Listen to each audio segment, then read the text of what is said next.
علی بھائی، آج کا پہلا سوال اسپیشل اور انتہائی کریٹیکل ہے۔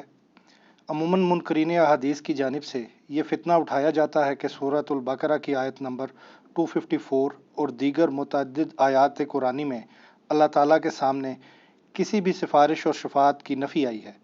چنانچہ انہی آیات کی روشنی میں شفاعت رسول اکرم صلی اللہ علیہ وآلہ وسلم کا عقیدہ سراسر جھوٹ پر مبنی ایک من گھڑت عقیدہ ہے، نعوذ باللہ۔ جبکہ دوسری طرف صوفیہ کا طبقہ اپنے بزرگ بابوں سے متعلق شفاعت بالوجاہت کا وہ عقیدہ رکھتے ہیں جو سراسر جہالت پر مبنی ہے۔ پلیز اس حوالے سے قرآن و سنت کی روشنی میں صحیح عقیدے کی طرف ہماری رہنمائی فرما دیں۔ جزاک اللہ خیر۔ جزاک اللہ خیر و احسن الجزا۔ میرے بھائیو، جہاں تک عقیدہ شفاعت رسول صلی اللہ علیہ وآلہ وسلم کا تعلق ہے تو اس میں کوئی شک نہیں ہے، اس میں اس وقت امت کے اندر دو ایکسٹریمز پائی جاتی ہیں۔ ایک ایکسٹریم پہ یہ منکرین احادیث کا طبقہ ہے جو ان احادیث کو صراحتاً قرآن حکیم کے خلاف سمجھتا ہے اپنے زوم میں، اور وہ یہ سمجھتا ہے کہ اس عقیدے کی جڑ قرآن میں موجود نہیں۔ وہ انشاءاللہ میں بتاؤں گا، یہ عقیدہ قرآن میں فٹ ان بیٹھتا ہے۔ اور دوسری طرف صوفیاء کا طبقہ ہے جنہوں نے دوسری ایکسٹریم پہ جاتے ہوئے شفاعت بالوجاہت کا وہ عقیدہ امت کو دیا ہے کہ جس کی بنیاد پہ وہ لوگوں کو اپنے ساتھ اٹیچ کرتے ہیں، اور معاذ اللہ اس قسم کا وہ ایکسپریشن دینے کی کوشش کرتے ہیں کہ قیامت والے دن ان کے جو پیر اور بزرگ اور بابے دھونس کے ساتھ، نعوذ باللہ من ذالک، ظاہر ہے کہ یہ لفظ تو نہیں وہ بولیں گے لیکن وہ ایکسپریشن یہی دیتے ہیں کہ دھونس کے ساتھ ہمیں بخشوا لیں گے۔ ظاہر ہے اسی لیے تو بیچارے لوگ اتنی مصیبتیں کاٹ رہے ہیں، ان کے آستانوں پہ جا رہے ہیں، ان کو چندے بھی دے رہے ہیں، اپنا مال بھی ان کے ہاتھوں گواتے ہیں، اپنی عزتیں بھی گواتے ہیں۔ تو اس نیریٹو کے اگینسٹ جب کاؤنٹر نیریٹو کھڑا ہوا تو پھر اس میں بھی ایک ایکسٹریم رویہ آیا، وہ منکرین احادیث کا فتنہ تھا۔ انہوں نے کہا کہ یہ احادیث بیسیکلی بنیاد بنی ہے اس سارے مسئلے کی، لہٰذا آپ ان احادیث سے جان چھڑا لیں تاکہ آپ اس عقیدے سے بھی جان چھڑا لیں گے۔ یہ بالکل اسی طریقے سے ہے کہ اگر کسی کے ناک پہ مکھی بیٹھ جائے تو وہ کہ جی مکھی اڑانے کی کیا ضرورت ہے، ناک ہی کاٹ دیں تاکہ اندر کوئی مکھی نہ بیٹھے۔ تو یہ بالکل غلط اپروچ ہے۔ قرآن و سنت کی روشنی میں دونوں طرف کے دلائل کا اگر آپ جائزہ لیں تو آپ اس رزلٹ پہ پہنچیں گے کہ یہ جو عقیدہ شفاعت ہے یہ بالاذن ہے، اللہ کے اذن کے ساتھ، یہ بالوجاہت یا دھونس کے ساتھ نہیں ہے۔ بالوجاہت میں جس چیز کی نفی کر رہا ہوں وہ دھونس ہے۔ ویسے اگر آپ بالوجاہت کہیں تو یقیناً اللہ تعالیٰ کے انبیاء، ان کے اہل بیت، ان کے اصحاب اور صحیح العقیدہ اولیاء اللہ وہ اللہ کے حضور وجاہت تو رکھتے ہیں، لیکن وہ اس وجاہت کی بنیاد پہ دھونس سے کوئی بات نہیں منوائیں گے، بلکہ اللہ تعالیٰ ان کو اسپیشل پروٹوکول دے گا مہمان خصوصی کے طور پہ، جس طرح دنیا کے اندر بھی ہوتا ہے کہ کبھی کسی کالج یا یونیورسٹی کے اندر جب کسی اسٹوڈنٹ کو انعام دیا جاتا ہے تو وہ کالج یا یونیورسٹی کی انتظامیہ کسی بڑے آدمی کو بلاتی ہے، اس کے تھرو وہ انعام دلواتی ہے۔ اس میں کسی بیوقوف آدمی کے دماغ میں بھی یہ چیز نہیں آتی ہے کہ یہ انعام مجھے اس بڑی ہستی نے دیا ہے، بلکہ وہ یہ سمجھتے ہیں یہ اسکول کی انتظامیہ دے رہی ہے اس کے ذریعے اس کی عزت افزائی کے لیے۔ بالکل اس طریقے پر دنیا میں جس کو بھی اس حوالے سے پروٹوکول قیامت والے دن ملنا ہے وہ اللہ تعالیٰ کے فضل سے ہے، اور وہ پروٹوکول جو اس شخص کو دیا جائے گا وہ اس کی عزت افزائی ہے، نہ وہ یہ سمجھتا ہے کہ یہ میرا اختیار ہے، نہ اس کے ذریعے جس کو شفاعت ملے گی اس کو یہ سمجھنا چاہیے کہ یہ اس کی وجہ سے ہوا ہے۔ سب کا یہ عقیدہ ہونا چاہیے کہ اللہ کی وجہ سے ہوا ہے۔ تو یہ اگر بنیادی بات کلیئر ہوگی تو آپ کو عقیدہ شفاعت سمجھ آ جائے گا، اور دونوں طرف کی جو ایگزیجریشنز ہیں اس سے آپ کی جان چھوٹ جائے گی۔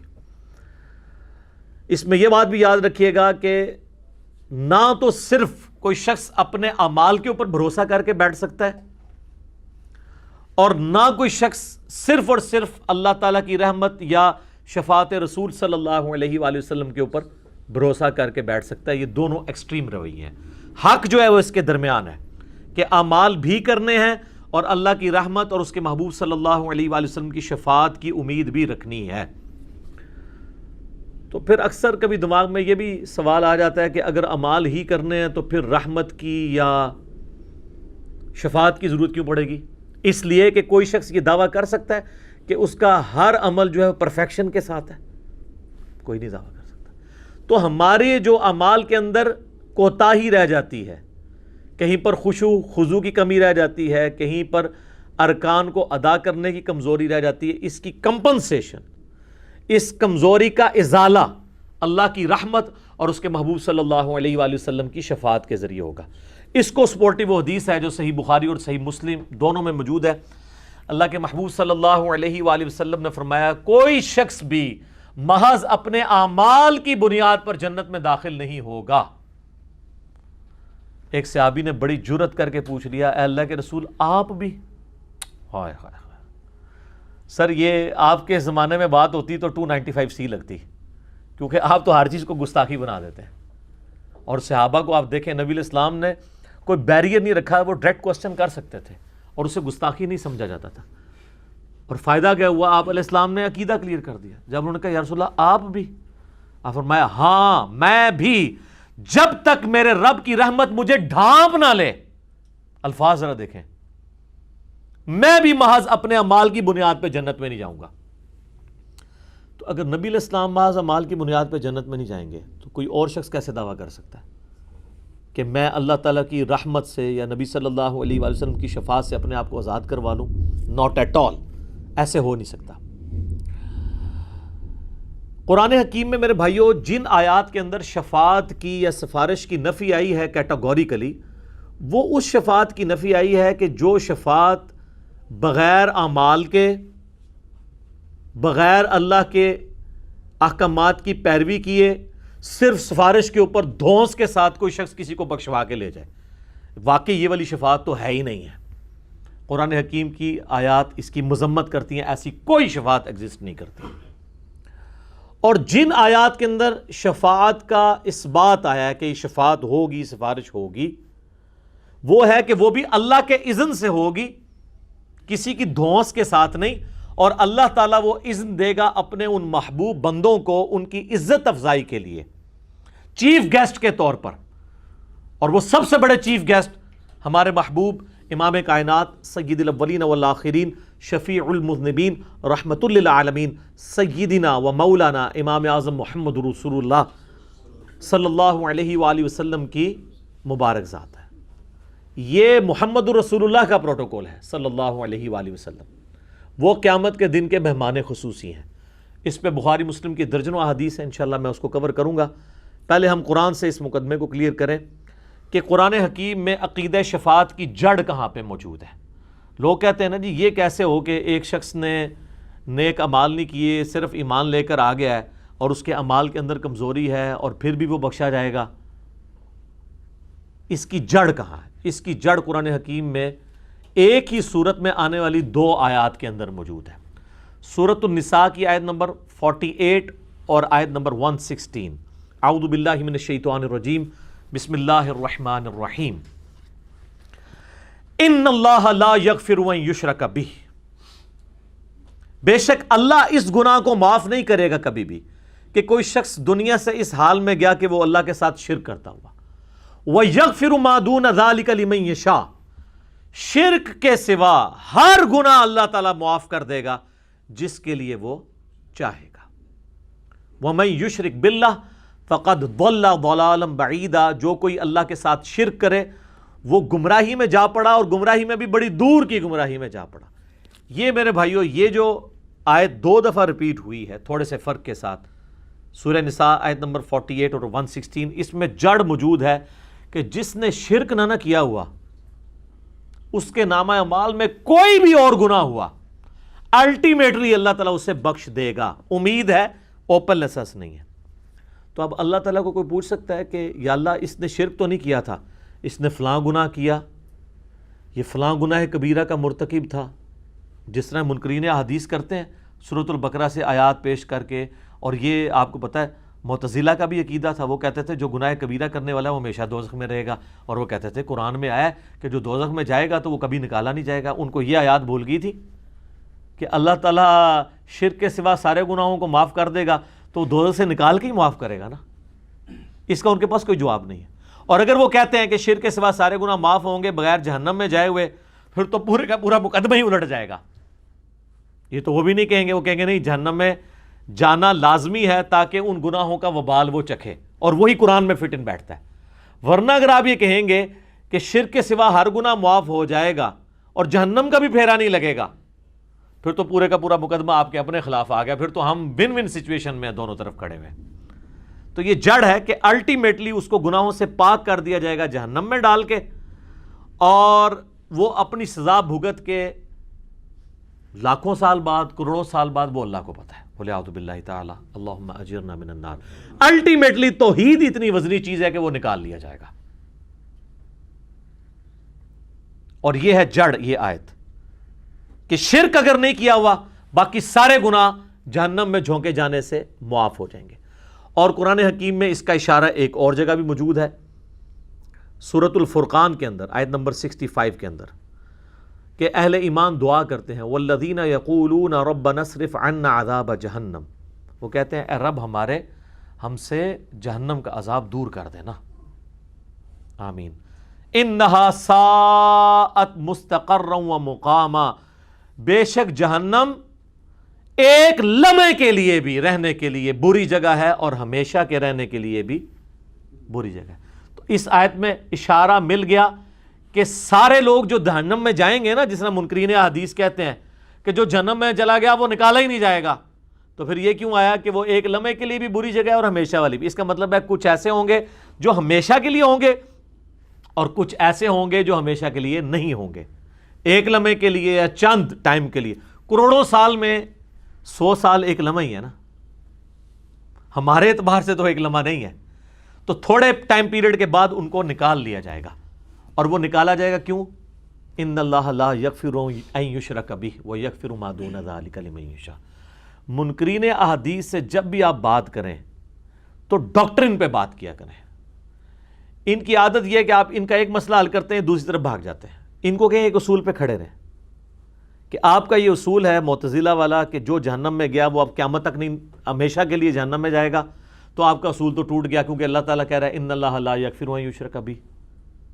تو پھر آپ یہ مانو نا کہ شرک کے سوا باقی گناہوں کی وہ سزا بھگتے گا تو الٹیمیٹلی نکالا جائے گا۔ اب وہ یہ نہ اس کو مان سکتے ہیں نہ تھوک سکتے ہیں۔ اگر مانیں گے تو اپنی ڈاکٹرن ٹوٹ جائے گی، اور اگر انکار کریں گے پھر ان کو یہ کہنا پڑے گا کہ جی وہ جس نے شرک نہیں کیا وہ جہنم میں جائے گا ہی نہیں، پھر تو سر موجے مارو سارے بس شرک نہ کرو باقی سارے کام کر لو، ٹھیک ہے؟ تو وہ ہمارے والی ڈاکٹرن ماننی پڑے گی جو کتاب و سنت میں فٹ ان بیٹھتی ہے، الحمدللہ۔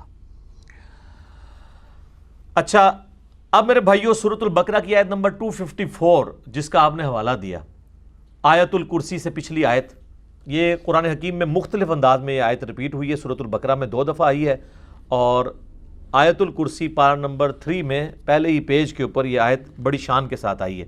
اعوذ باللہ من الشیطان الرجیم، بسم اللہ الرحمن الرحیم۔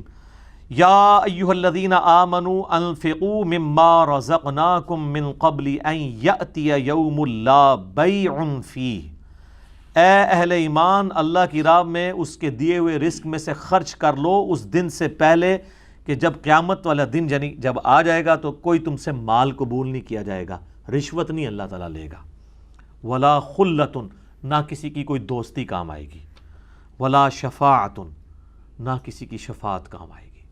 یہ شفاعت وہ ہے جو دھونس والی ہے۔ والکافرون هم الظالمون، اور انکار کرنے والے نہ شکرے وہی ظالم لوگ ہیں۔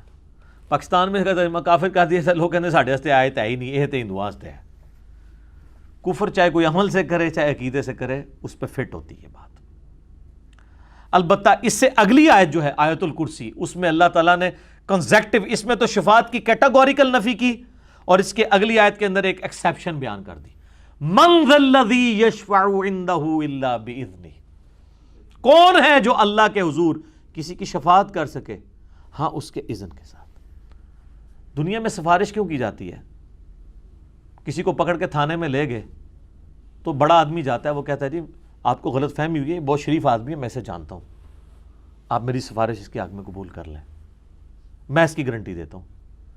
اللہ کو کوئی کہہ سکتا ہے کہ یا اللہ تو نے غلطی سے پکڑ لیا یہ بندہ، میں جانتا ہوں بڑا اچھا آدمی ہے؟ نا، یہ ادھر صرف آپ سے دعوے کرواتے ہیں۔ کہ جی ہم اس وقت تک جنت میں نہیں جائیں گے جب تک اپنے سارے مریدوں کو نہ لے جائیں. جنت میں تو نہیں لے کے جائیں گے, کہیں اور لے کے جا سکتے ہیں. یہ ساری دھونسیں ہیں ان کی, صرف ادھر کے لیے. آگے تو انہوں نے کھنگڑ نہیں دینا کسی نے. اور دوسری طرف بخاری مسلم سے آپ کو حدیثیں سنا رہے ہوتے ہیں, وہ میں آگے بیان کروں گا کہ انبیاء کی بھی سفارش, انبیاء بھی نفسا نفسی کر رہے ہوں گے. انبیاء نفسا نفسی کر رہے ہوں گے اور شیخ عبد القادر جیلانی, بایزید بستامی, جنید بغدادی بقول ان کے وہ پھڈا ڈال کے بیٹھ جائیں گے. ہائے ہائے ہائے, اور سارا ہوتے کھنگڑ نہیں دینا کسی نے. یہ ٹائٹل ہمارے نبی علیہ السلام کا ہے. اور ان کے بعد پھر جب شفاعت کا دروازہ کھلے گا تو بخاری مسلم میں احادیث آتی ہیں, پھر انبیاء بھی سفارش کریں گے, فرشتے بھی کریں گے, نیک لوگ بھی کریں گے.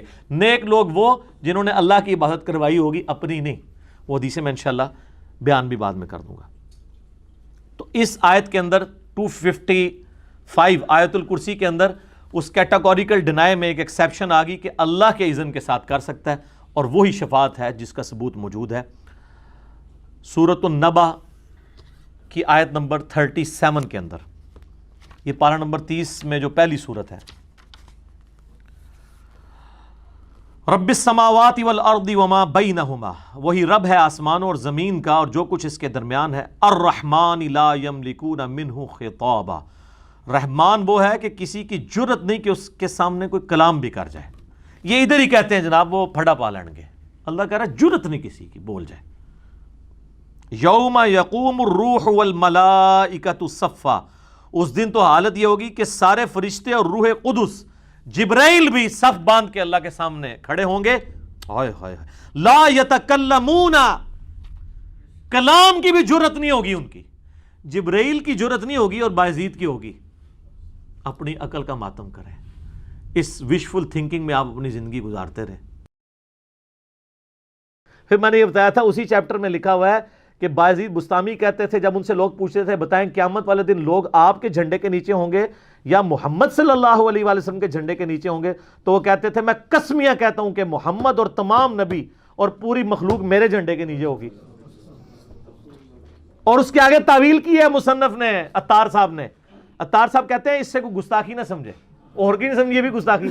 وہ کہتے ہیں اصل میں نا اس طرح کے کلمات ان کے منہ سے نکل جایا کرتے تھے. اچھا, اور اس کو کہتے ہیں شطحیات. عربی میں اتنا موٹا لفظ رکھا ہے کوئی ڈر جائے کہ پتہ نہیں کیڑی قرآن حدیث ہے. اس کا آپ اردو میں ترجمہ کریں تو بنتا ہے بونگیاں. ہاں سر, شطحیات کا آپ ترجمہ کر لیں, اول فول جو بول دے نا اس کو کہتے ہیں شطحیات, بونگیاں. وہ کہتے ہیں وہ جو ہے نا وہ خاص کیفیت میں ہوتے ہیں. اچھا وہ کیفیت, وہ کہتے ہیں جی دیکھیں وہ کیا کہیں گے میں بتاتا ہوں. وہ تو کہتے ہیں حدیث میں ہے, وہ حدیث بخاری میں موقوفاً مولا علی کا قول ہے اور ابن ماجہ میں مرفوعاً نبی علیہ السلام سے ہے کہ 3 لوگ ہیں جن سے اللہ تعالیٰ نے قلم اٹھا لیا ہے. نمبر 1 جو بچہ ہے نابالغ, نمبر 2 سویا ہوا شخص, اور نمبر 3 جو پاگل ہے. پاگل کون ہوتا ہے؟ بونگیاں, شطحیات. تو وہ کہتے ہیں ان سے تو قلم ہی اٹھا ہوا ہے. تو سر پھر آپ ان کو بزرگ بنا کے تو پیش نہ کریں نا. آپ کہیں کہ یہ مجنون تھے تو ہم ٹھیک ہے, کلندر تھے, وہ کلندر بھی مجنون کو ہی کہہ رہے ہوتے ہیں نا. تو اور پھر میں خادم رضوی صاحب حافظہ اللہ تعالی والا جملہ بولوں گا کہ وہ کہتے ہیں نا یار دیکھو انہوں الکانا جانو, وہ جیڑا پونکدا جے نبی تے پونکدا جے تے سارے الکانا جانو. اے کتابیں جو کچھ پونکیا جے نبی علیہ السلام ہوتے پونکیا جے. بزرگوں کو میں کچھ نہیں کہہ رہا, 1 ٹن حسن ظن رکھتے ہوئے چھوڑ دو. تو اگر نہیں مانیں گے میں پھر کہاں گا بابا جی گل وچ کوئی اور ہے, اندر کی بات کوئی اور ہے, آپ لوگ ماننا نہیں چاہتے ہیں تو دیں. قسمیاں کہتا ہوں وہ کہتے ہیں. اور پھر وہ عطار صاحب آگے تعویل کرتے ہیں وہ اصل میں ان کے منہ سے اللہ بول رہا تھا, تو اللہ کا جھنڈا تو محمد کے جھنڈے سے بڑا ہوگا, لہٰذا وہ یہ جو کہتے تھے وہ ساتھ نے لکھا ہے کہ سبحانی سبحانی ما اعظم شانی ما اعظم شانی, میں پاک ہوں میری شان کتنی بلند ہے. یہ تو اللہ ان کے منہ سے بول رہا تھا اس لیے انہیں آپ کو پاک کہتے تھے نا, تو اللہ تو کہہ سکتا ہے. اور یہ سیم تعویل کشف المحجوب میں بھی ہوئی ہے بازید والے چیپٹر میں. اور آگے وہ فرید الدین عطار لکھتے ہیں یہ جو کہتے تھے نا لوائی اعظم من لوائی محمد, میرا جھنڈا محمد کے جھنڈے سے بھی اعظم ہوگا، تو اصل میں یہ اللہ ان کے منہ سے بول رہا تھا، اور اللہ کا جھنڈا تو محمد کے جھنڈے سے بڑا ہی ہوگا۔ کڈی وڈی کہانی کرائی ہے۔ میرا ایک معصومانہ سوال ہے، کیا قیامت والے دن دو جھنڈے ہوں گے؟ جھنڈا تو ایک ہے۔ مسلم شریف میں حدیث ہے سب سے پہلے میں نکالا جاؤں گا قبر سے، سب سے پہلے میرے لیے شفاعت کا دروازہ کھولا جائے گا، سب سے پہلے جنت کا دروازہ میرے نام کے اوپر کھلے گا، شفاعت کا جھنڈا میرے ہاتھ میں ہوگا۔ بخاری مسلم میں حدیث ہے کہ تمام اولین اور آخرین ان کا میں سردار ہوں گا۔ تو جھنڈا تو ہے ہی ایک قیامت والے دن، لواء الحمد، وہ تو نبی علیہ السلام کے ہاتھ میں ہوگا۔ یہ دوسرا جھنڈا کون سا ہے؟ کہانیاں کس طرح تعویل کرتے ہیں۔ بابا آیا تو عشق رسول بھی ختم، اور وہ جی گھل ہلکا نہ جانو وہ بھی ختم، سب کچھ ختم ہو گیا۔ تو میں تو یہ آپ لوگوں کا پیچھا کروں گا سر، جب تک آپ کی کتابوں کی پرنٹنگ بند نہیں ہوتی ہے۔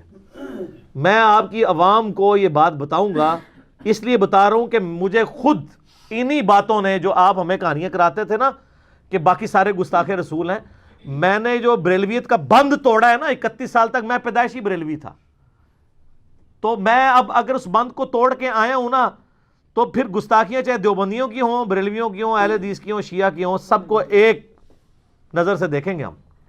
تو آپ ہمیں کہانی کراتے تھے جی با خدا دیوانہ باش با محمد ہوشیار، کہ جی دیوانگی اللہ کے لیے ہو سکتی ہے، سبحانی معظم و شانی کسی نے کہہ دیا، ان الحق کہہ دیا، اللہ کے لیے دیوانگی کر رہے ہیں نا، لیکن محمد کے لیے دیوانگی نہیں ہو سکتی، وہاں آپ کو شریعت کا دامن چھوڑنا نہیں ہوگا۔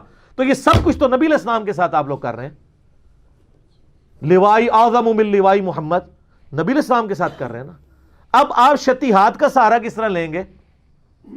آپ وہ مسلم شریف کی حدیث کا سہارا کیسے لیں گے کہ وہ غلطی سے ایک بندے کی زبان سے خوشی میں نکل گیا کہ اللہ تو میرا بندہ میں تیرا رب، اور وہ ایک بار نکلا، اس میں آگے الفاظ ہے من شدت الفرح، اس ایک واقعے کو لکھ کے کہتے ہیں کہ یہ کر رہے ہیں۔ تو یہ بھی اللہ کے بارے میں تو آپ لیم ایکسکیوز لے سکتے ہیں، نبی علیہ السلام کے بارے میں پھر بھی نہیں۔ ہم بايزید کو کوئی برا نہیں کہتے، ہو سکتا ہے اس بیچارے نے نہ کہا ہو، اگر کہا ہے تو اس کا اور اللہ کا معاملہ ہے۔ الا من اذن له الرحمن، ہاں جسے رحمان نے عزت دیا ہوگا، وقال صوابا، اور وہ بات بھی پھر سیدھی کرے، ہینکی پھینکی نہیں مار سکتا، ادھر ادھر کی نہیں کر سکتا، جھوٹی سفارش نہیں کر سکتا۔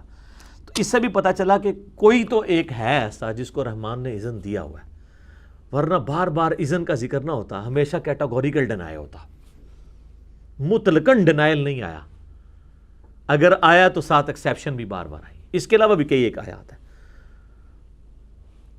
اچھا، اب یہ ڈینائی کرنے کی وجہ یہ تھی کہ کوئی اللہ کو نکال کے اللہ کے بندوں کو نہ کو بڑا سمجھ لے، اس لیے اس بالاذن شفاعت کو بھی اللہ نے اپنی طرف منسوب کیا ہے۔ سورۃ الانعام آیت نمبر 51 کمال آیت ہے، اللہ تعالیٰ نے عقیدہ سمجھا دیا۔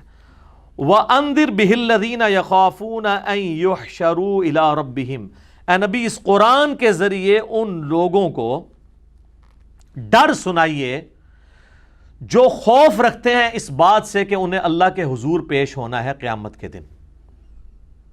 لَيْسَ لَهُم مِّن دُونِهِ وَلِيٌّ وَلَا شَفِيعٌ، ان کو یہ بتا دیں کہ اللہ کے سوا نہ تو کوئی ان کا دوست ہوگا اور نہ کوئی سفارشی، لَعَلَّهُمْ يَتَّقُونَ، تاکہ وہ ڈر جائیں۔ اب اس میں تو پھر آ گیا جی اللہ کے علاوہ کوئی سفارشی نہیں ہوگا، مراد اللہ جس کو شفاعت کا اذن دے گا وہ کرے گا، خود نہیں کوئی کرے گا۔ اسی طریقے سے سورہ الزمر کی آیت نمبر 19 ہے، کمال ہے، وہ بھی کلائمیکس ہے اس کا، عقیدہ شفاعت کلیئر کرنے کے لیے۔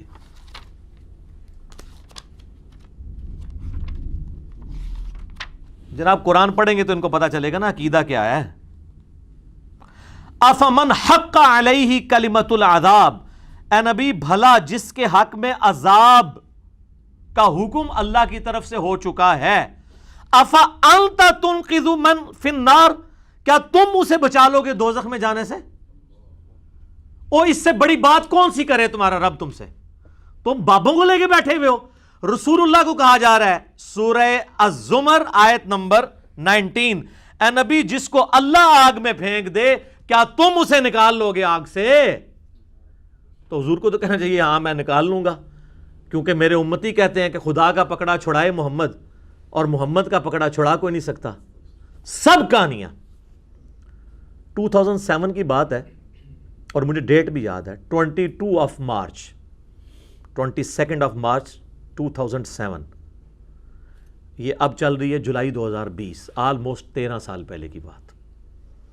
مفتی منیب الرحمان صاحب اس وقت بھی روحیت ہلال کمیٹی کے چیئرمین تھے، آج بھی ہیں تادم حیات. تو کراچی میں آفس کے کام کے سلسلے میں نے بلوچستان جانا تھا، تو کراچی ڈیفنس میں میری رہائش تھی، تو میں ٹائم نکال کے نا غلام سعود سعیدی صاحب کو بیسیکلی تو میں نے ملنا تھا رحمہ اللہ تعالیٰ. وہ ان کے مدرسے میں شیخ الحدیث تھے. تو مفتی صاحب سے بائی چانس ملاقات ہوگی آلموسٹ پونے گھنٹے کی. تو باتیں جب شروع ہوئیں، ان دنوں میں نیا گمراہ ہو رہا تھا، ابھی مکمل نہیں ہوا تھا، یعنی انورٹڈ کاماز میں. مفتی صاحب کہنے لگے کہ دیکھیں کتنے افسوس کی بات ہے، ہم بریلویوں کے پلیٹ فارم کے اوپر شرکیہ نعتیں پڑھی جا رہی ہیں. میں حیران ہو گیا کہ یار شرک کا لفظ تو یہ کبھی استعمال ہی نہیں کرتے، ماں بہن کی گالی سمجھتے ہیں، وہ تو شرک کو ختم کیے بیٹھے ہیں، اس لیے ان کی وہاں کر بھی رہی ہے، ان کو پتہ ہی نہیں ہے. میں نے کہا جی مفتی صاحب کون سی؟ کہتے ہیں یہ دیکھیں نا شعر نہیں پڑھتے، خدا کا پکڑا چھڑائے محمد، محمد کا پکڑا چھڑا نہیں کوئی نہیں سکتا. وہ کہتے ہیں یہ کون سا دین ہے جو پریزنٹ کر رہے ہیں؟ تو ایک جملہ انہوں نے بولا کہ یہ شان الوہیت اور شان رسالت کے مقابلے کرواتے ہیں، اور یہ بڑے گستاخ رسول ہیں کہ ممبروں پر اللہ اور رسول کا مقابلہ کرواتے ہیں. وہ کہتے ہیں میں تو اتنا ڈر گیا ہوں کہ میں کسی محفل نعت میں جاتا ہی نہیں ہوں، کہ مجھے پتہ ہے یہ اوٹ پٹانگ شعر پڑھیں گے اور اگر میں ان کو نہیں ٹوکوں گا تو میں اللہ کے حضور پکڑا جاؤں گا. لا الہ الا اللہ محمد رسول اللہ. یہ میرے کئی دوستوں کی موجودگی میں انہوں نے یہ میرے ساتھ یہ بات کی اوپنلی، وہ انکار نہیں کریں گے، ابھی بھی وہ کہنے کو تیار ہو جائیں گے. لیکن ہمیں دکھ یہ ہوتا ہے کہ یہ لوگ نجی محفلوں میں تو رونا پیٹنا کرتے ہیں، پبلکلی یہ بات نہیں کرتے کیونکہ پبلک خلاف ہو جائے گی. تو یہ نہ سمجھیں کہ انہوں نے اپنا عقیدہ صحیح رکھا ہوا ہے تو قیامت والے دن یہ کہیں گے یا اللہ ہمارا تو عقیدہ صحیح تھا نا، ہماری عوام کا ٹھیک نہیں ہے تو ہماری کوئی ذمہ داری نہیں. ان کی ذمہ داری ہے. تنظیم المدارس کے صدر ہیں پاکستان کے، بریلویوں کا جو بورڈ ہے نا درس نظامی کا علماء کا، اس کے صدر ہیں مفتی منیب صاحب. تو چھوٹی پوسٹ ہے. تو اگر یہ لوگ نہیں بتائیں گے تو اللہ کے حضور مجرم ہوں گے. تو مجھے بائی چانس یہ بات ذہن میں آ گئی. اب آپ اس کے برعکس نبی علیہ السلام کا ایٹیچیوڈ کیا ہے؟ بخاری اور مسلم دونوں میں حدیث ہے کوئی شخص محض اپنے اعمال کی بنیاد پہ جنت میں داخل نہیں ہوگا. یہ کہہ رہے ہیں خدا کا پکڑا چھڑائے محمد، محمد کا پکڑا چھڑا کوئی نہیں سکتا. تو محمد رسول اللہ کا بھی عقیدہ سنو صلی اللہ علیہ وآلہ وسلم. صحابہ نے جرت کر کے پوچھ لیا یا رسول اللہ آپ بھی؟ آپ فرمایا ہاں میں بھی، جب تک میرے رب کی رحمت مجھے ڈھانپ نہ لے میں بھی محض اپنے اعمال کی بنیاد پہ جنت میں نہیں جا سکتا. تو سر بابے کدھر؟ اور بخاری اور مسلم کی وہ حدیث یاد رکھیں جب آیت نازل ہوئی نا سورہ الشعراء کی، آیت نمبر ہے وہ 214، وَأَنذِرْ عَشِيرَتَكَ الْأَقْرَبِينَ. اے نبی اپنے قریبی رشتہ داروں کو آخرت کا ڈر سنائے. تو سر بخاری اور مسلم دونوں کے الفاظ ہیں. نبی علیہ السلام اپنے ایک ایک قریبی رشتہ دار کے پاس آئے. آپ نے کہا میرے چچا عباس اپنے آپ کو دوزخ کی آگ سے بچا لے، اگر اللہ نے پکڑ لیا میں تیرے کچھ کام نہیں آؤں گا. اور الفاظ کیا ہیں؟ اے نبی کے چچا عباس اپنے آپ کو بچا لے، اگر اللہ نے پکڑ لیا میں تیرے کچھ کام نہیں آؤں گا. اے اللہ کے نبی کی پھپھی صفیہ اپنے آپ کو دوزخ کی آگ سے بچا لے، اگر اللہ نے پکڑ لیا تو میں تیرے کچھ کام نہیں آؤں گا. اے میری بیٹی فاطمہ اپنے آپ کو دوزخ کی آگ سے بچا لے، میرے مال سے جو کچھ لینا ہے تو لے لے، لیکن اللہ نے اگر تجھے قیامت والے دن پکڑ لیا تو میں تیرے کچھ کام نہیں آؤں گا. یار اس کے علاوہ کس طریقے سے کوئی شخص واضح کر کے باتوں کو بتا سکتا ہے؟ اور یہ بخاری مسلم ہے، کہانی شریف، سٹوری شریف، بابا شریف، بزرگ شریف نہیں ہے. یہ بخاری شریف مسلم شریف ہے. تو آپ صلی اللہ علیہ وآلہ وسلم نے امت کو عقیدہ بالکل واشگاف بتا دیا. صلاۃ بر محمد وآل محمد، اللہم صلی علی محمد وعلی آل محمد. تو سر پھر ہمیں کہنے دینا کہ مرنے سے پہلے اے مسلمان کر لے اس میں غور، کتابوں کا خدا اور ہے، بابوں کا خدا اور. بابے خدا تو اسی کو مانتے ہیں لیکن ان کوالٹیز کے ساتھ نہیں جو کتابوں میں آئی ہیں. کہنے کو تو دین سب کا اسلام ہے، لیکن صوفی بھی کہتے ہیں کہ ہم اسلام کو مانتے ہیں، سلفی بھی کہتے ہیں، منکرین احادیث بھی کہتے ہیں. کہنے کو تو دین سب کا اسلام ہے لیکن کتابوں کا جہاں اور ہے. بابوں کا جہاں اور. تو اسی کو تو ہم نے عرض کیا. اب میرے بھائیوں، شفاعت کے حوالے سے آپ صلی اللہ علیہ وآلہ وسلم کی کچھ احادیث جس سے یہ پتہ چلے کہ شفاعت پہ آپ نے تکیہ نہیں کر لینا. ایک تو یہ 2 حدیثیں میں نے بیان کر دی. ایک اور حدیث سنیں، صحیح مسلم میں نبی علیہ السلام نے فرمایا جس کو اس کے اعمال نے پیچھے چھوڑ دیا اس کا نسب اسے آگے نہیں کر سکے گا. یہ پورے کے پورے جو سید زادوں نے جو غلط ہے ان میں لوگ جو ڈرامہ رچایا ہوا ہے نا، الٹا وہ ہمیں کہہ رہے ہوتے ہیں امتی، ہم ان کے امتی نہیں ہیں، نبی علیہ السلام کے امتی. پورا ڈرامہ اس میں ختم ہے. نبی علیہ السلام فرمایا جس کے اعمال نے اسے پیچھے کر دیا اس کا نسب اسے آگے نہیں کر سکے گا.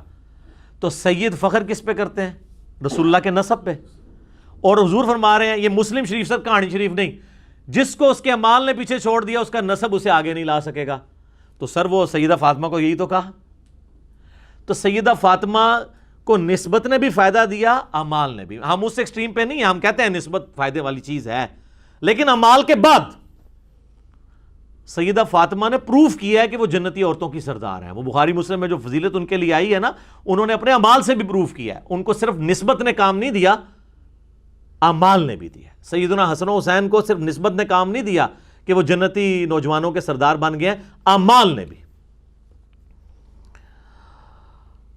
اب نبی صلی اللہ علیہ وآلہ وسلم کے حوالے سے شفاعت کا چونکہ ذکر ہے تو ہم آپ کو ایک اور آیت سناتے ہیں جو سورۃ الفرقان کی آیت نمبر 30 ہے. وقال الرسول یا رب ان قوم اتخذوا هذا القرآن مہجورا. رسول اللہ صلی اللہ علیہ وآلہ وسلم قیامت والے دن شکایت کریں گے کہ اے اللہ میری قوم نے، میری امت نے قرآن کو پیٹھ کے پیچھے ڈال دیا تھا. تو نبی علیہ السلام کی شفاعت والی باتیں تو آپ کو ساروں نے بتائی ہیں. یہ آیت آج تک کسی نے بتائی ہے کہ قیامت والے دن نبی علیہ السلام نے آپ کی شکایت بھی لگانی ہے قرآن چھوڑنے پر؟ یہ نہیں بتاتے. اسی کانٹیکسٹ میں ایک اور آیت ہے سورہ نساء کی آیت نمبر 41، جس کے کانٹیکسٹ میں بخاری و مسلم دونوں میں حدیث ہے. نبی علیہ السلام نے ایک دن سیدنا عبداللہ ابن مسعود رضی اللہ تعالیٰ عنہ سے فرمایا، اے عبداللہ ہمیں قرآن سناؤ. ہائے ہائے. انہوں نے عرض کیا اللہ کے رسول صلی اللہ علیہ وآلہ وسلم قرآن تو آپ پہ نازل ہوا ہے، میں آپ کو قرآن سناؤں؟ آپ نے فرمایا مجھے دوسرے لوگوں سے قرآن سن کر لطف آتا ہے. تو عبداللہ ابن مسعود کہتے ہیں میں نے تلاوت شروع کی سورہ نساء کی، اور جب میں آیت نمبر 41 پہ پہنچا فَكَيْفَ إِذَا جِئْنَا مِن كُلِّ أُمَّةٍ بِشَهِيدٍ، وہ کیا وقت ہوگا جب ہم ہر امت میں سے ایک گواہ کو اٹھائیں گے، یعنی اس امت کے پیغمبر کو، کہ ہاں بھئی تم نے امت تک پیغام پہنچایا اور اس کے جواب میں امت نے تمہارے ساتھ کیا ایٹیچیوڈ رکھا.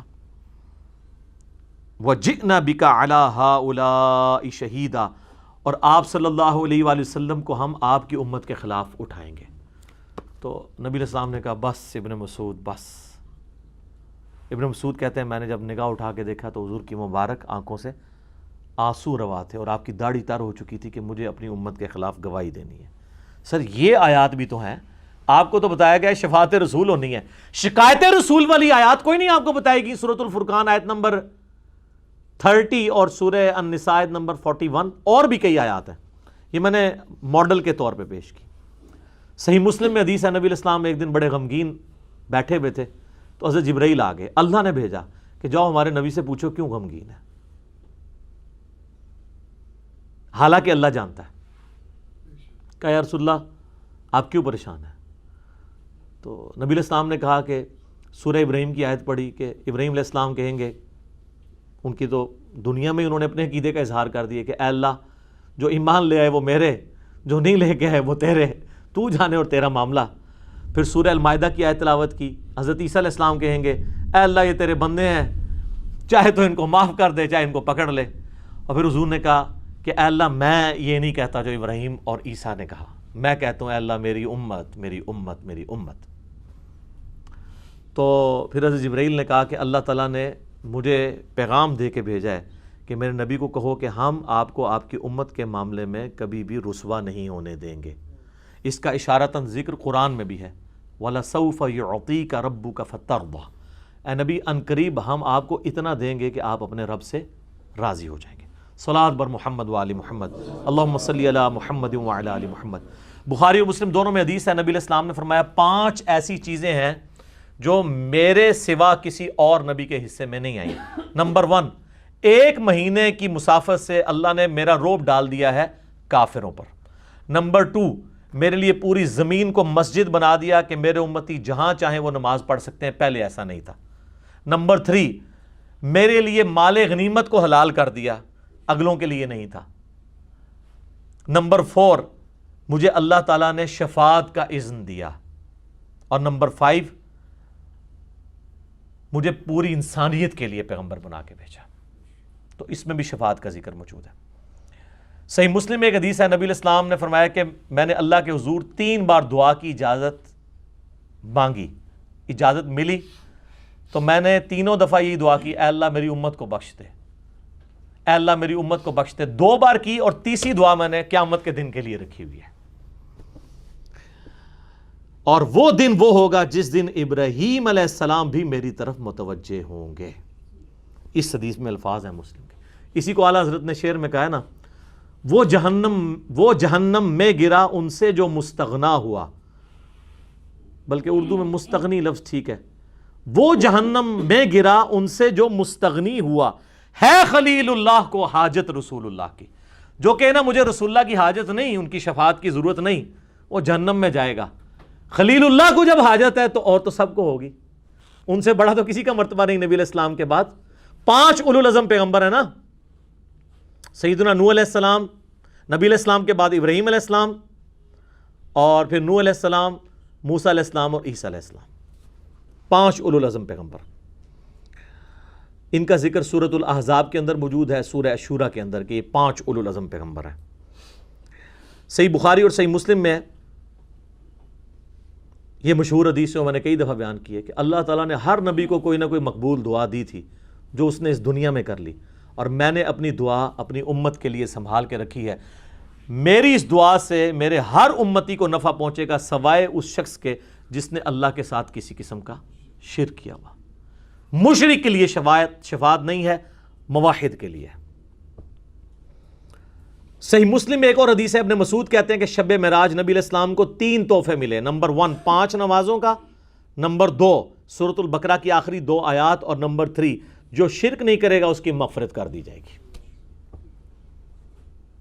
اور بخاری مسلم کی وہ حدیث جو معاذ ابن جبل کو حضور نے پیٹھ کے پیچھے بٹھایا تھا، آپ نے فرمایا معاذ، کہا لبیک یا رسول اللہ، جانتے ہو کہ اللہ کا اپنے بندوں پہ کیا حق ہے؟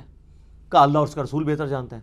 فرمایا اللہ کا اپنے بندوں پر یہ حق ہے کہ وہ صرف اسی کی عبادت کریں اور اس کے ساتھ کسی کو شریک نہ ٹھہرائیں۔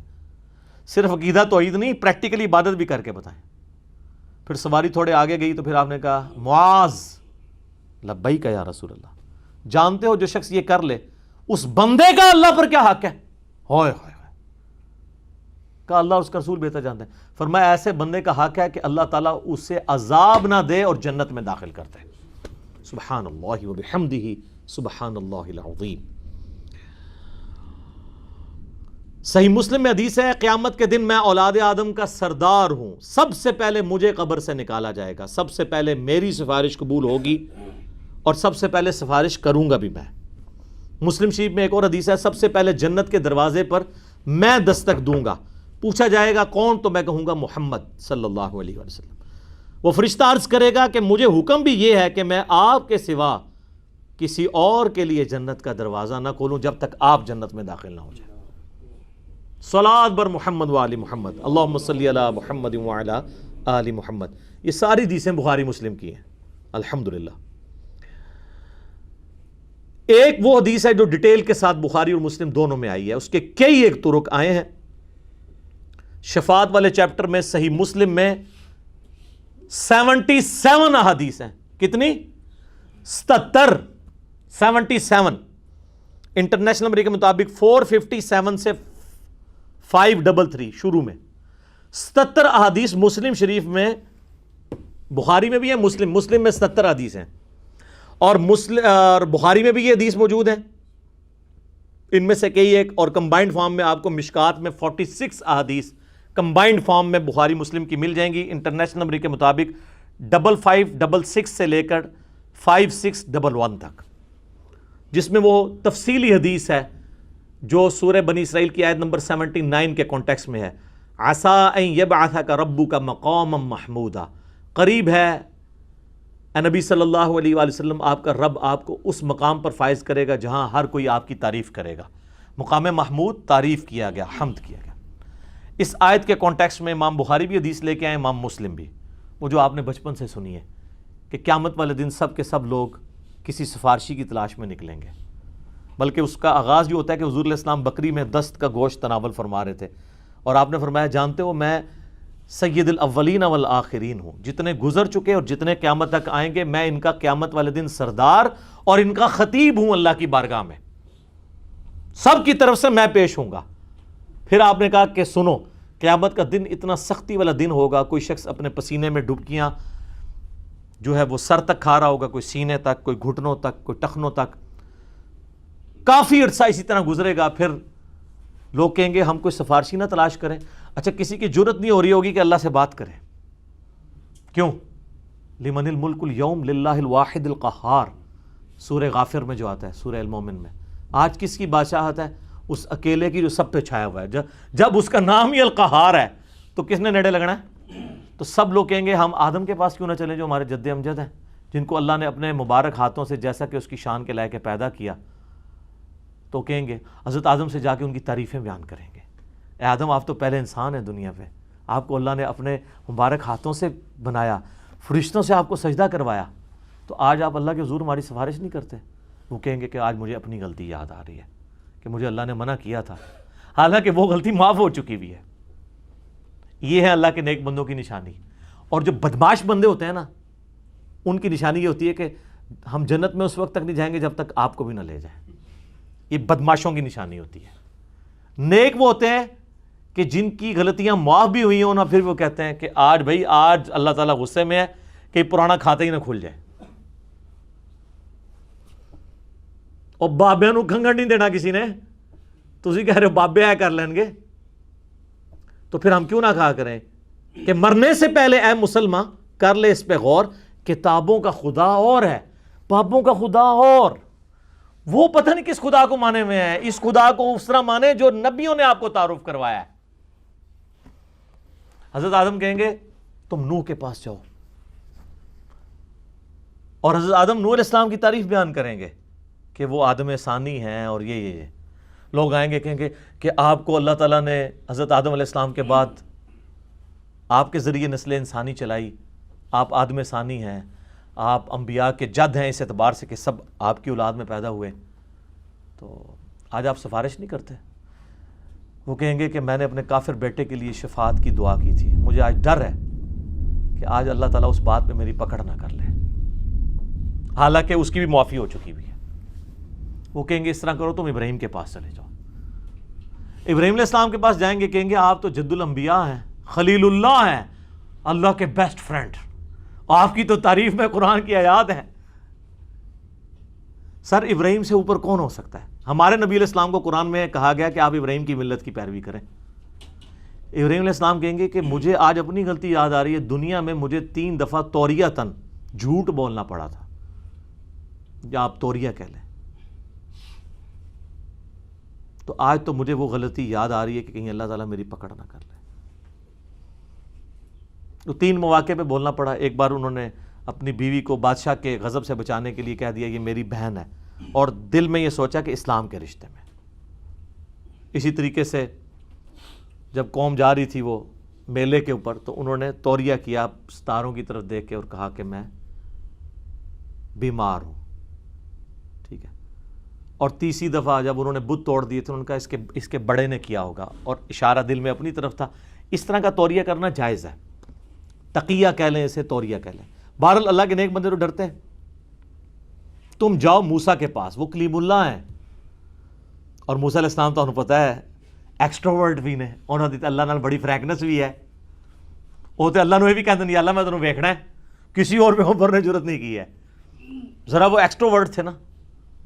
تو لیکن سر قیامت ہے، ایسے نہیں رکھیو، اے موسیٰ علیہ السلام وہ موسیٰ نہیں جو اس روح ارض علیہ موسیٰ نے، ایک قیامت علیہ موسیٰ نے۔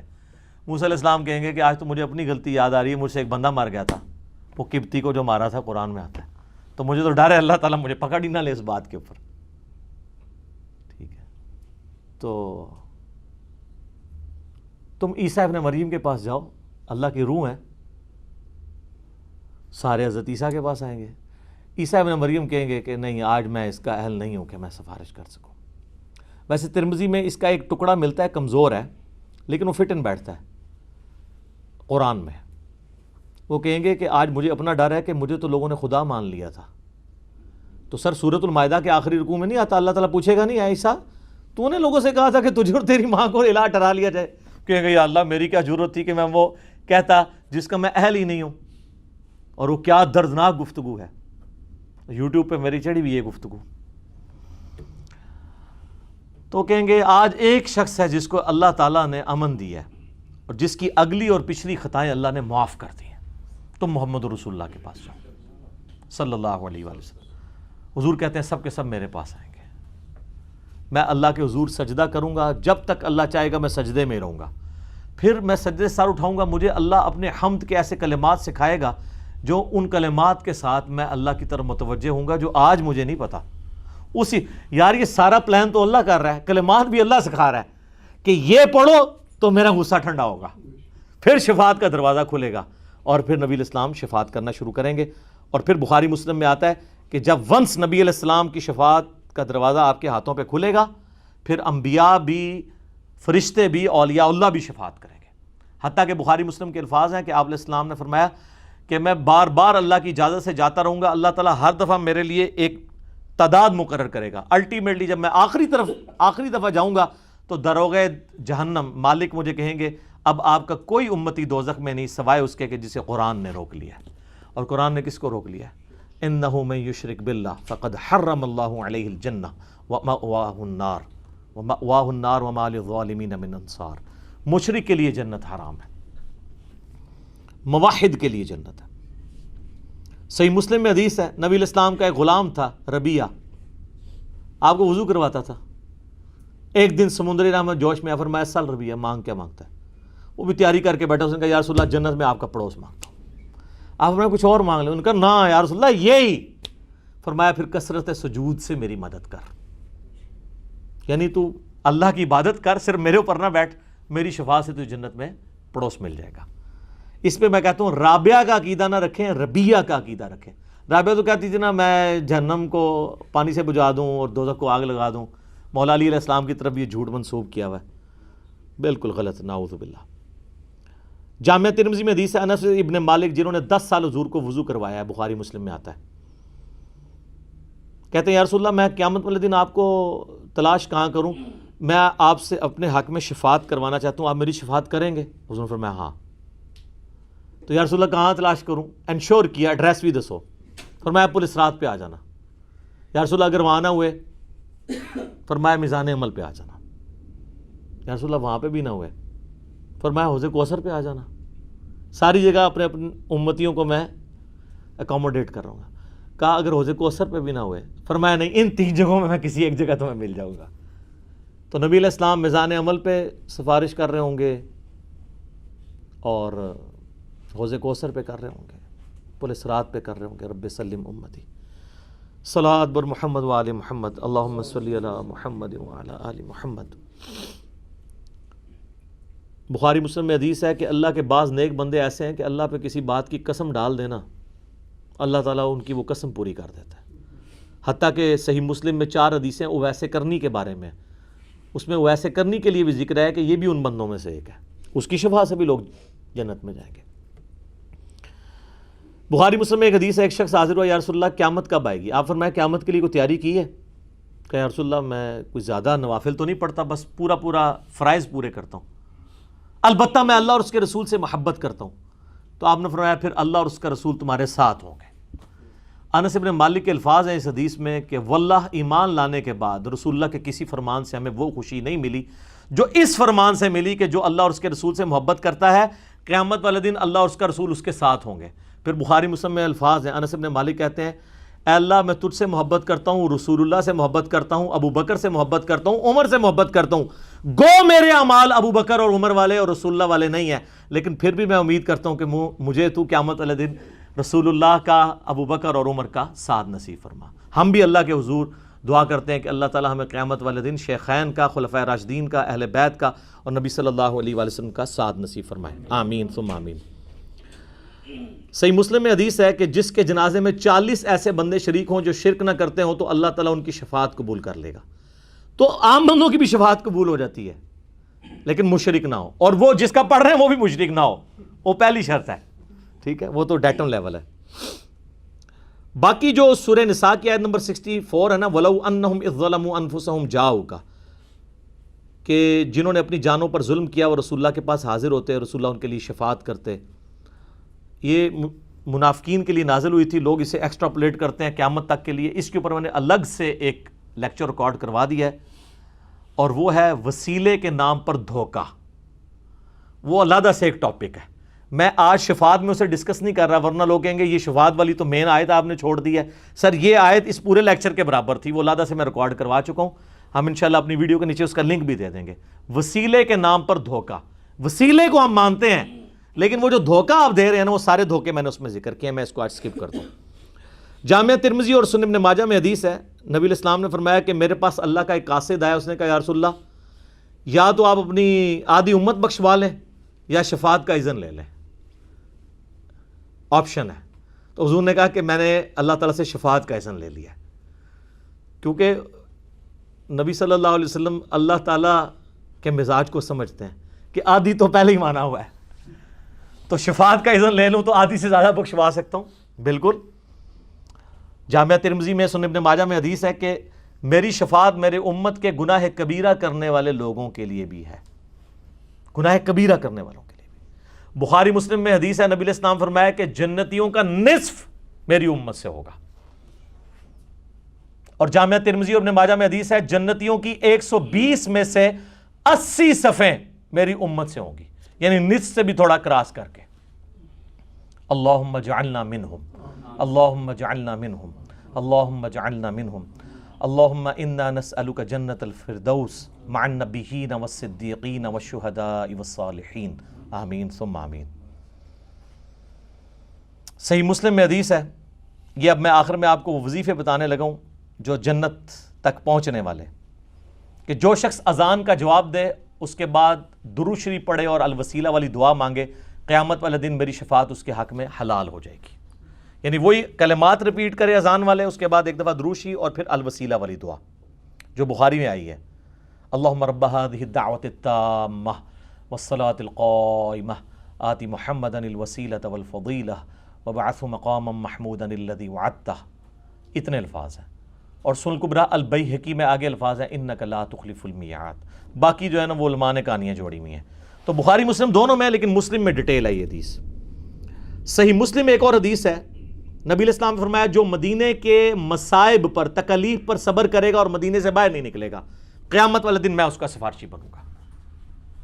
جامعہ ترمذی میں حدیث ہے، ہو سکے تو مدینے میں مرو، جس سے مدینے میں موت آئے گی قیامت والے دن میں اس کا شفیع بنوں گا۔ اور آپ کو میں بتاؤں کتنے لوگ ہیں جو مدینہ شریف چھوڑ کے نہیں نکلے۔ میرے اپنے ریلیٹیوز میں سے تھے ایک ہمارے انکل، مور دین 35 ایئرس مدینہ شریف رہے ہیں، ہر دفعہ ویزا ختم ہوا ہے انہوں نے آخری دم تک کوشش کی ہے، میاں بیوی دونوں، پہلے بیوی فوت ہوئی پھر وہ خود بھی فوت ہو گئے، اور میں پہلی دفعہ، دوسری دفعہ، جب بھی 3-4 دفعہ جب بھی گیا تو وہ پورا ان کو سارا پتہ تھا، ساری وہ زیارتیں کرواتے تھے۔ تو آخری دفعہ جب میں 2014 میں گیا تو مجھے، چونکہ وہ فوت ہو چکے تھے، تو میں نے کہا یار اس دفعہ وہ نہیں ہے، ورنہ وہ ساری جگہوں پہ، غزوہ احد والی جگہ پہ، سب جگہ لے کے جاتے تھے۔ بال جو ان کی خواہش تھی اللہ نے پوری کر دی، 35 سال مسجد نبوی میں نماز پڑھی واکنگ ڈسٹنس پہ، اور دفن ہوئے ادھر جا کے۔ تو صحیح بخاری میں ہے، سیدنا عمر دعا کیا کرتے تھے، اللہم ارزقنی شہادتا فی سبیلک، اے اللہ مجھے اپنے راستے میں شہادت کی موت دینا، وجعل موتی فی بلدی رسولک صلی اللہ علیہ وآلہ وسلم، اور اگر مجھے موت آئے تو رسول اللہ کے شہر میں۔ اور سیدنا عمر کی دونوں دعائیں قبول ہوئی ہیں، شہادت کی موت بھی ملی، مسجد نبوی میں زخم لگا، اور اس سے بڑھ کر رسول اللہ کے ساتھ پہلو میں دفن ہوئے جنت کے ٹکڑے میں، ریاض الجنہ جو بخاری و مسلم میں ہے کہ جنت کے ٹکڑوں میں سے ایک ٹکڑا ہے میرے گھر سے میرے ممبر تک، جس پہ امام بخاری نے باب باندھا ہے قبر رسول سے ممبر رسول جنت کا ٹکڑا ہے۔ تو بہرحال ہم اللہ تعالیٰ سے دعا کرتے ہیں کہ اللہ تعالیٰ سیدنا عمر والی جو دعا ہے یہ ہم تمام مسلمانوں کے حق میں قبول و منظور فرمائے. قیامت والے دن بھی اپنے محبوب صلی اللہ علیہ وآلہ وسلم کی شفاعت، آپ کے مبارک ہاتھوں سے حوض کوثر، آپ کے مبارک جھنڈے تلے جگہ اور جنت الفردوس میں اپنے محبوب صلی اللہ علیہ وآلہ وسلم کا پڑوس نصیب فرمائے. اب اذانیں شروع ہو جاتی ہیں انشاءاللہ. بقیہ کے سوالات اذان کے وقفے کے بعد انشاءاللہ تعالی.